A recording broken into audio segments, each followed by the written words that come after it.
Bonsoir à tous, le 19-20, c'est une heure d'information chaque soir sur France 3. Dans l'édition Bourgogne, à 19h, nous irons voir ce qu'est une colo apprenante à Péronne, en Saône-et-Loire. Après l'école, à la maison, des vacances où les révisions permettent de se remettre à niveau avant la rentrée. Ces temps d'apprentissage, ils sont ludiques. C'est-à-dire qu'en colo apprenante, non, on ne va pas faire de dictée, non, on ne va pas faire de mathématiques, non. Mais en fait, si, on va en faire, mais en juin. Nouveau, après des difficultés pour suivre l'école à la maison, une dizaine de centres labellisés en Bourgogne comme à Péronne, en Saône-et-Loire, où l'on a le temps aussi de s'amuser. Muriel Bessard, Gabriel Talon. On a des grandes brindilles et des petites. On a pris des noisettes, des mûres, de la glaise. Et puis il y a aussi des prunelles, de la mousse, des herbes sèches. Bref, tout ce que Lucie et ses copains ont collecté pour nourrir un écureuil et lui faire un nid. C'est Marc Borel, l'animateur, qui leur a appris. Car ce matin, à la colo, c'était leçon de choses. En alcool et en dessert. On apprend à observer sans déranger. Voilà, donc dans la discrétion. Et le but, c'est de les faire avancer dans une vraie démarche de protection. On leur propose des activités où ils jouent, où ils apprennent, où ils peuvent refaire. Et là, il y a des choses, ils sont contents de le montrer à leurs parents ou à leurs amis.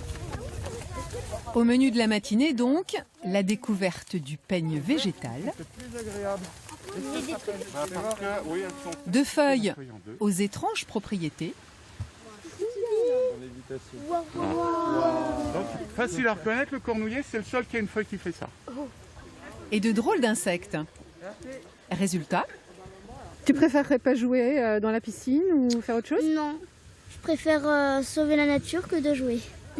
C'est pas mal parce que après pour les animaux ils vont être contents et nous aussi on va être contents. Je préfère la nature que jouer avec les autres.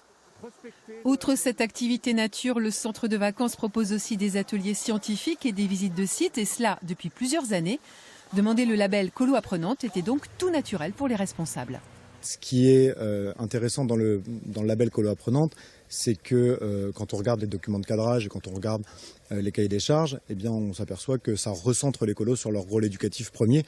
Et nous, on a toujours été une colo qui a accordé une grande importance au rôle éducatif et à notre vocation, en tout cas sociale.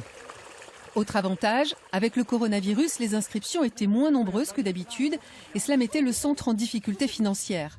L'arrivée de ces enfants des colos apprenantes a permis de regonfler les effectifs, tout en offrant de vraies vacances à des enfants qui d'habitude ne partent pas.